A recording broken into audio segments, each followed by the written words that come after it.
Ladies and gentlemen, today we are going to talk about the liberal theory of international relations. Uh, Liberalism,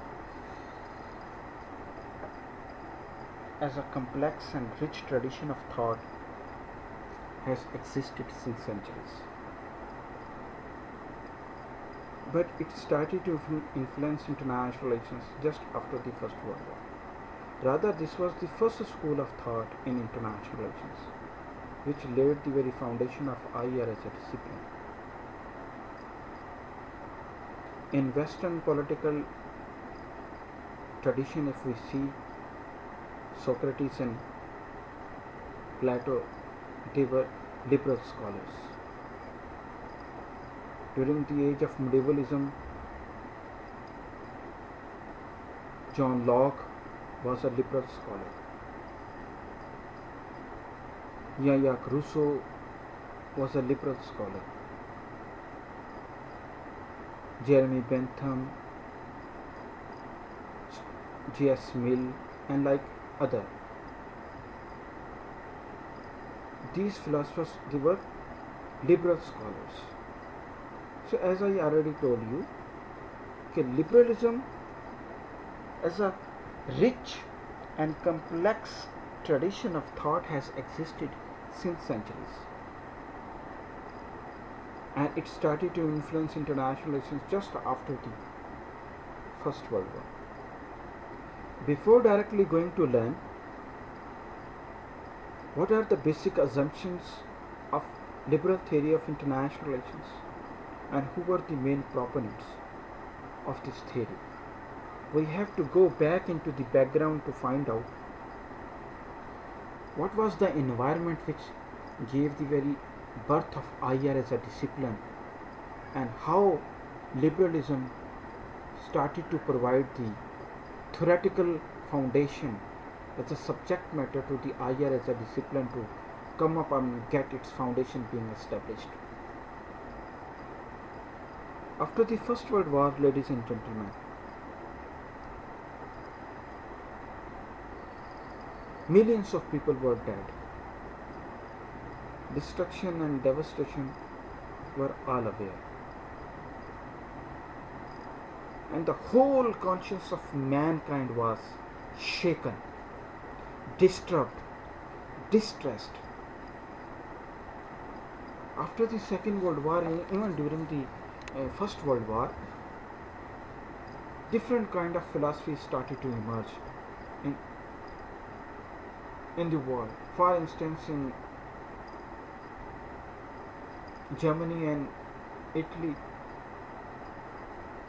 the philosophy of ethnic and parochial superiority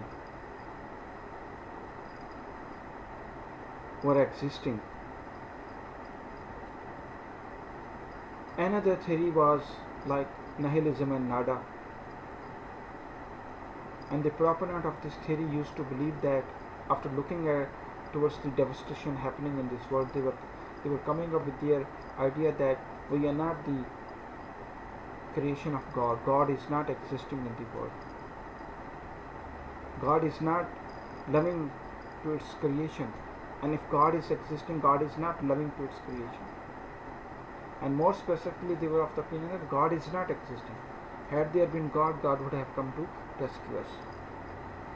But some pragmatic and wise voices were also resonating at that time.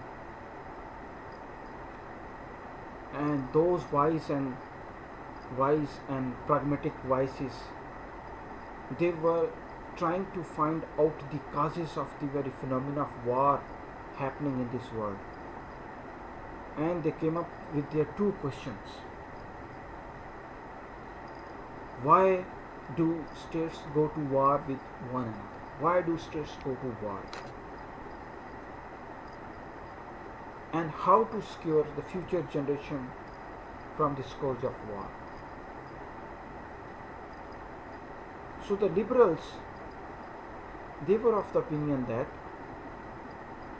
if we try to find the answer of these two questions, we can understand why wars are happening and how the future wars could be stopped. Remember guys, these two questions laid the very foundation of IR as a discipline, and every upcoming theory tried to provide answer to these two questions. And this is how IR as a discipline started to emerge.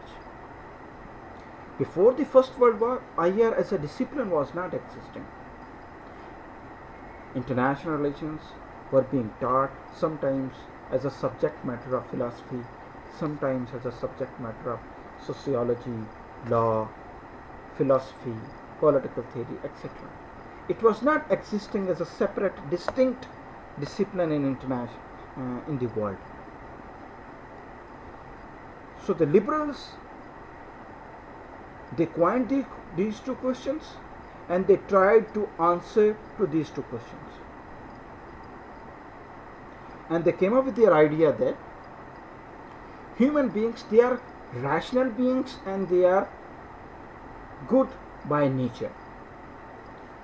Good by nature means they are peace loving. They don't want to go to war. They are not mean. They are not selfish. They are good by nature. And rational beings, that human beings, they learn from their mistakes, they learn from their blunders, and they never repeat these blunders again in future. And if wars are happening in this world, then wars are happening not because of the bad human nature. Rather, it is the result of ignorance. It is the result of misunderstanding among peoples and states. It is the result of the bad structure, means bad social and political institutions. If we remove all these bad structure, bad social and political institutions, we can convert the whole world into a peaceful world. So, the proponent of liberal school of thought, they gave an answer to the question what ought to be done to save the future generation from war, and they came up with their full-fledged plan. They were of the opinion that if we follow these 3 points, we can convert the whole world into a peaceful world. And what were those 3 questions? There are the 3 points by which they wanted to convert the whole world into a peaceful world. The very first point was, through the growth of reason, we can convert the whole world into a peaceful world. As I told you, they used to believe that war is the result of ignorance and misunderstanding. Ignorance means they don't know. Human beings जो हैं, they are not having their conscience being developed with reference to the phenomena of war and peace. So this ignorance must be removed. And misunderstanding just because of the intolerant behavior towards each other. These things must be removed. And how to bring the growth of reason in the world? They came up with the idea that if the whole world would be having the one education system would be creating one mindset, one worldview, one approach towards the world politics. Same approach would be created in the world. They were of the opinion that in Europe, more specifically, different kind of education system, different kind of educational curriculums, they are being taught in different states, and the content and the subject matter of those curriculums and education system, they are creating people who are having very intolerable attitude towards each other, towards the other people. So when there would be one education system, same approach, people of same approach would be produced, and that education system would be based on the peace education. And this is how we can convert the whole world into a peaceful world. Instead of what you call allowing the different education system to produce people of different mentalities and attitude, we have to create people of same approach, same worldview, and this is how we can convert the whole world into a peaceful world. And the second point, they were of the opinion that we have to take democracy as a system of global governance. In Europe, monarchical structure was existing, totalitarian political systems were existing, fascism was growing, Nazism was getting momentum. So different political systems, they were existing, and these different political systems were based on different moral values. And those moral values, they were not based on harmony, they were based on conflict towards each other, intolerant behavior towards each other. So they were of the opinion that when we would be coming up with democracy as a global system of governance, in democracy what happens? Accountability matters. People, they are peace loving, they are peaceful. When they would be electing their representatives, their leaders, they will not be electing their bad leaders, fascist leaders, ignoble persons. They would ultimately selecting and electing people who would be peaceful, peace loving and democratic. Since people, they don't want to go to war, so the states which will be regulated, controlled by the people, peace loving people, they will not be going to war. And this is the feature of democracy, where wars could be avoided. This is the feature of democracy by which wars could be avoided. So the totalitarian system, monarchical structure, and other kind of bad political systems which are existing in the world, they must be removed. And the third thing with which they came up with the idea, they were of the opinion that we have to remove the bad institutions, political and social bad institutions, with the good political and social institutions. And when good institutions, they would be created, then what would be happening? Laws would be made accordingly, and in front of law there would be no exception. Law knows no exceptions. Law would be applicable uniformly. It would not be making distinction between the powerful and the weaker. Liberals, they were of the opinion that in the Europe, law was not existing, and if law was existing, they were powerful, they were not willing to accept law, recognize law, and they were doing whatever they were willing to do. And this is how wars were happening in this world. And when international good institutions would be created, they would be coming up with their universal laws, and laws which would be based on no exceptions. They would be uniformly applicable to on everybody, on every state. And then when there would be any violator, any offender of law, international law, then collective security measures would be adopted, all against the offender, and this is how the offender would be punished, and the peace would be restored. And then from that point onward, violators, they will stop violating the law. Offenders, they will stop offending the law, and they would be respecting the law. And this is how they were of the opinion that the world would be converted into a peaceful world.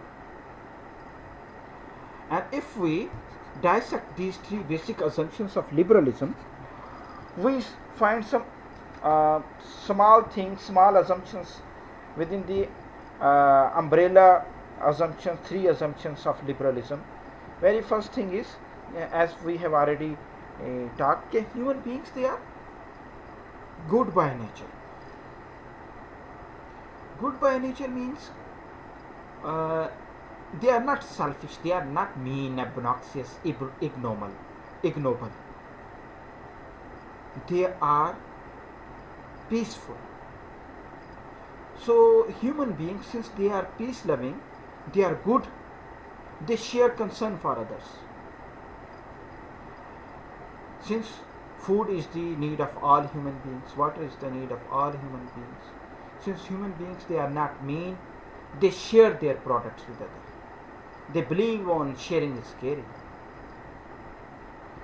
So for sharing as caring, the sharing as caring is based on what? On the sentiment of cooperation.